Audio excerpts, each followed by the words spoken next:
So I want to welcome you once again to First UMC Cocoa Beach, and I have up here on the chancel with me Doreen. Many of you know Doreen. She is the vice principal at Roosevelt Elementary School, which is a school that we are a business partner with and try to help throughout the year.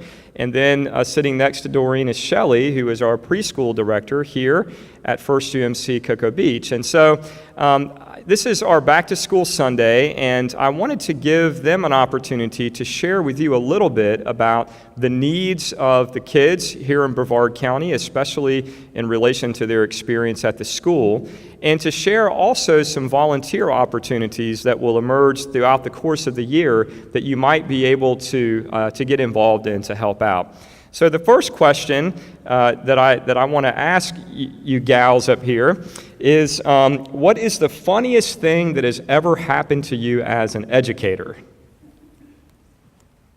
Good morning, and thank you for the invitation to be here this morning. Lots of funny things happen, especially when you have twins in your class. I used to teach second grade for many years, so when you have identical twins, there's always funny things that can happen.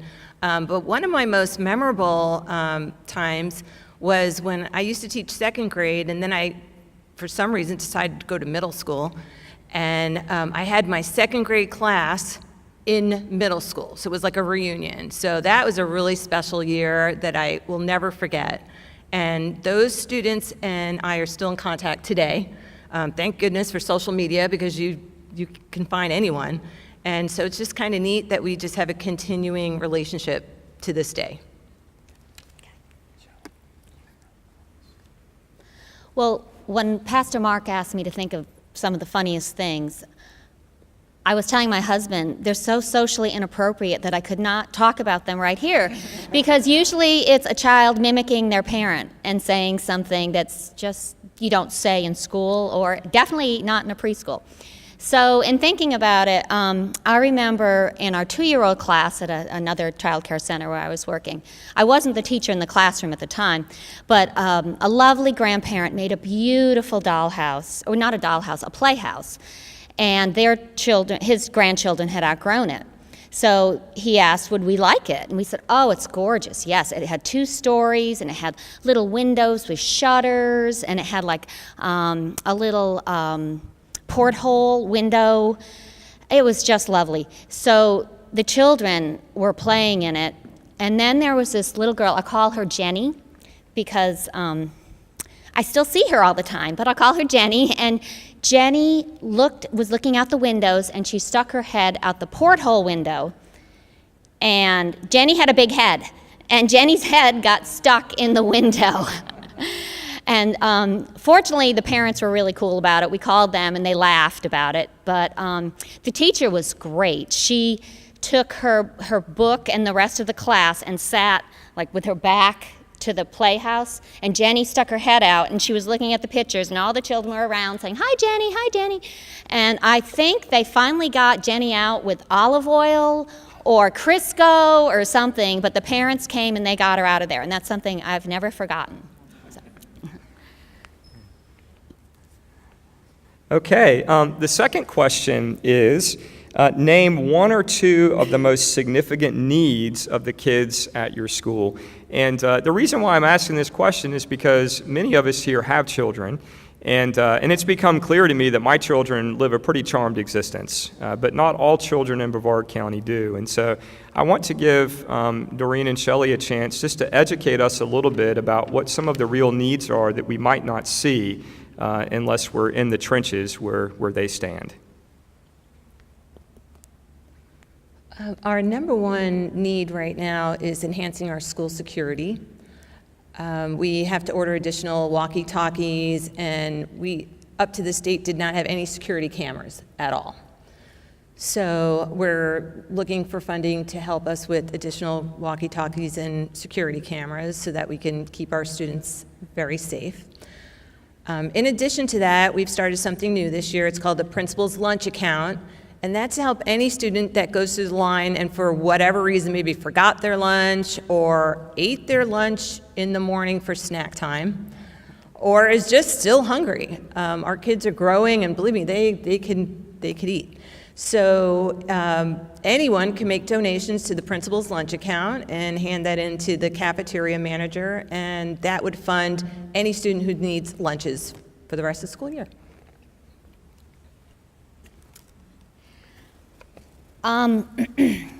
One of the parts of my job that I love and stress about the most is that it's a ministry, and sometimes I just don't know what to say to parents in need. I am their counselor, I'm their spiritual advisor, which I get a lot of gifts from Pastor Mark. He helps me with these situations. But there are many addiction issues. These poor children have to put up with parents who aren't around. If there's, when we had a staff meeting the other night, Miss Shannon is one of our teachers, she's out here, and I asked the teachers, what are the needs that you think our children have? And the first thing that came to mind was for the parents to spend more time with them. They work many jobs, there's domestic issues. I've had DCF show up more times than I'd like to think about. So please just pray for our families. That's what will help so much, just your prayers. And if you come to the church and you see the children walking around, just give them a smile and wave to them. Let them know that this is a place of love and that God is always with them at all times. But, and again, pray for the families, addiction issues, domestic violence issues, sometimes food, that the parents don't know how to pack the right kind of lunches. We don't supply food at all. And we have to guide the parents on what kind of food to bring. They don't know that they can bring fruits and vegetables. They don't, you know, it's all processed. And just pray for our families. And any opportunity that you ever have to reach out to a young family, please just do that, and you're making a difference in God's kingdom. Thank you. Want to let you guys know before I ask the final question that our church, the way that we make disciples is represented by 3 words, and that is learn, engage, and celebrate. And so we've already told you our mission, and so the first thing we do is we learn about the teachings of Jesus, and we do that through Bible studies and classes. But then we also practice. It's important for us to practice the teachings of Jesus so that those teachings can go from our head and into our hearts and hands and feet so that those teachings can shape who we are. And then celebrate is our worship ministries. We come and celebrate the life and love that God makes possible in Jesus. But going back to the engage part, we can't be everything to everyone. We have limited resources here. We have limited number of people, of time, limited number of dollars. And so we have to be very intentional about focusing our efforts, our outreach and missional efforts on things that we believe will have the highest impact. And so if you're new with us, one of the decisions that our leaders made a couple of years ago was to focus all of our service efforts on Roosevelt Elementary School, which is the closest public school to our church, and also our preschool. And so a lot of what we do is around helping Roosevelt and the preschool.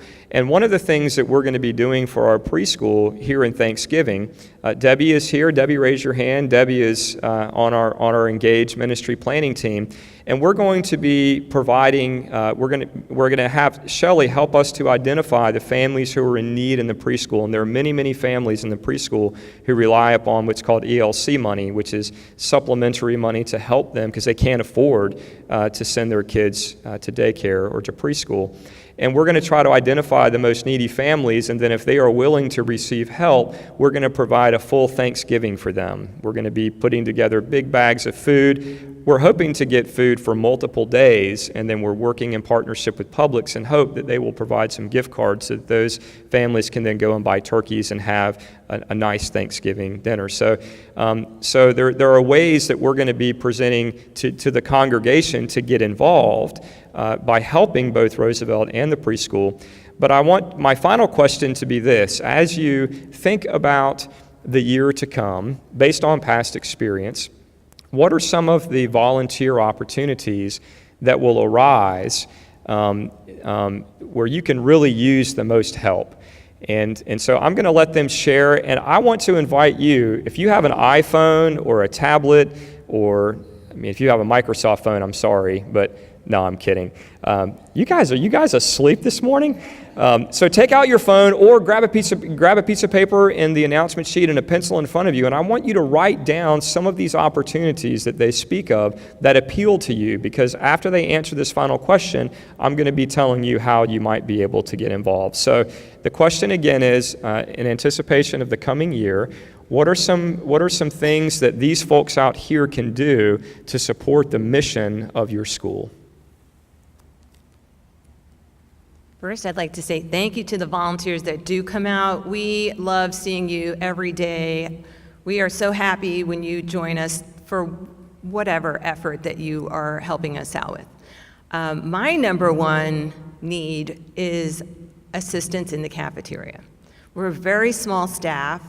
If one person is absent or on a conference or taking a workshop that day, we are very shorthanded. And it's just such a relief when I can go into the cafeteria and see one of my church volunteers there opening the milks and helping pass out napkins and that type of thing. Especially this Wednesday when our kindergartners come to school for the first time and they do not know how to open anything. We need hands-on to open everything for each child, and they'll be crying and missing their parents and so on. So just a friendly face in the cafeteria, and you don't have to come every day, you don't have to come the whole time, but our lunch does start at 10:45, you can call it brunch, for our kindergartners, and it continues till about 12:15. But even if we all do about 30-minute shifts, and that's about as much time as one person needs to be in the cafeteria, but we really appreciate any time that people can come in and help us out. It's just such a relief when I can go in and see a volunteer in there knowing that at least there's somebody else to help open milks and juice packs and all that, Lunchables, and basically every single thing needs to be opened for our lovelies. So that's number one, and if you can't do that, we appreciate our volunteers to come in and help teachers in the classroom. Volunteers always come out and help us with teacher appreciation efforts, and we like to make that continuous throughout the year. Our PTO does a good job in connecting with the church on the needs that we have, but there's ongoing, every month there's an event. So I would like to invite those of you who are interested to come out Thursday. It's August 23rd at 8:30 a.m. We're having a volunteer orientation. You can actually sign up for any of the events that will be coming up, and that would be wonderful. And thank you to those people that do come out. And we did have our Volunteer of the Year, which one of your church members, is she here today? Miss Sherry Evitz was our Volunteer of the Year, and she was representing the church as well. So we were very happy to give her that award. Okay. Well, the needs of the preschool at this time, fortunately, are very easy. They're things that you could do at home. Does anyone sew? Is anyone a seamstress? Yes. We need curtains sewn. We need, you know how they have like little housekeeping areas and they have these little tables? It would be so nice if we had tablecloths for every season, for Easter, for Christmas, Thanksgiving, autumn, little tablecloths with little placemats. Those things, that would be fantastic. The school will buy the fabric. I'll bring you just tell me what you need. I'll buy it. I'll bring it to you. You sew it. We'll hang it up. That would be so appreciated. Dress-up clothes. If you're out thrift store shopping and you see any little dress-up clothes, we have enough princess dresses. What we really need is for the little boys. We need just sizes 2T to 5T. Something for little boys to dress up in would be great. And that's if you're out and you see anything, that would be fantastic. Also, if you're out thrift store shopping, little ones potty train. And when they potty train, they have accidents and they go pee-pee in their undies, and we need underwear and shoes and anything like that you see at a thrift store. Please just pick it up. The school will pay you back. If you're on a limited budget, we'll be happy to reimburse you. sanitizing toys. The teachers, their day is jam-packed, as you know. It's jam-packed. And then they have little ones around them scurrying about all day long. They cannot have a bleach solution hanging out in their classroom. If you live close, I'll drive the toys to your house. And if you just get a little bit of bleach, I'll tell you the amount of bleach you have to put in a gallon of water. You let it sit for a few hours, and then I'll come back and I'll pick it up. I'll be happy to do that. That's something we just don't have time to do, and the children, as I said, get into everything. There's really no place we can put it on the church campus where somebody won't get into. And I think that's probably pretty much about it. We have an amazing group of 3 gentlemen who are our trustees. Thank you. I see Kermit here. They take care of us, and they keep the campus in good shape for us. We have many needs. Things break. We're an older church, and they are always there to help us. And just want you to know how much that you really are appreciated. I'm glad that you mentioned that, Shelly, because for everybody in the church, if you would like to help out with the trustees, we're currently building what we're calling a trustees working group. And a lot of times we think you got to be a big, strong guy to be a part of the trustees, which eliminates half the congregation, but that's just not true. Women and men can both help with the trustees, and a lot of times in our preschool, a doorknob will break or an awning will come down or something will happen, and the teachers can't leave their kids to fix those things. And the 3 awesome guys who give oversight to our trustees ministry, they oftentimes can't just leave work and come do it. So if you're willing to come out and to help make some minor repairs, if you have any handyman skills, that would be a very easy way. And if you work, you can come after work or before work or on the weekend. Shelly will let you know if it's urgent or not. But just coming out and helping make a small repair can be a huge help to our school. Also, in addition to the Thanksgiving project that I mentioned for the preschool, you're also going to have an opportunity to help both schools because we're bringing our pumpkin patch back this year. Now, many of you were very disappointed, and I got hate mail as the new pastor when we didn't do the pumpkin patch last year. I didn't realize it wasn't only important to our church, but it was important to everybody in our community. I had a grandmother call me and say, I did this with my kids and with my grandkids, and why aren't you doing it? And I thought they were going to run me out of town with a pitchfork, and I said, well, we just haven't had enough volunteers. We have to run it for 2 weeks, and it has to be open for 8 hours a day. And we haven't had enough volunteers leading up to last year to man the hours. A lot of people work, and so because we didn't have enough people volunteer, we decided to hit the pause button and then regroup this year. So we're going to bring it back this year, but one of the things we need more than anything else are for people to sign up to work a 2-hour block and just sit in the pumpkin patch, help people measure their pumpkins, and take money. There's no heavy lifting involved. There's no complicated math. It's really, really simple. And so you're going to be hearing about that pretty soon, and we would strongly encourage you to come out and to help with that. And the proceeds are going to be divided according to the number of volunteer hours that are put in for each organization. But the proceeds are going to be divided between our preschool, Roosevelt Elementary School, and our youth ministry. And so it's a great fundraiser, and we would encourage you to get involved in that as well. So I want to thank both of you, ladies, for helping us understand a little bit better the needs and the ways that we can help. And this is my call to action, okay? Debbie is going to go and stand at the welcome booth in just a few minutes when we sing our last song. And we have a handout that we want to give to you that we printed just for you. And actually, Debbie, instead of standing at the welcome booth, why don't you stand at the entrance to the sanctuary right here? And I would encourage everybody to go out the middle, not out the sides, and get one of these handouts because it is going to tell you exactly what you need to do to become a qualified volunteer at Roosevelt Elementary School and also our preschool.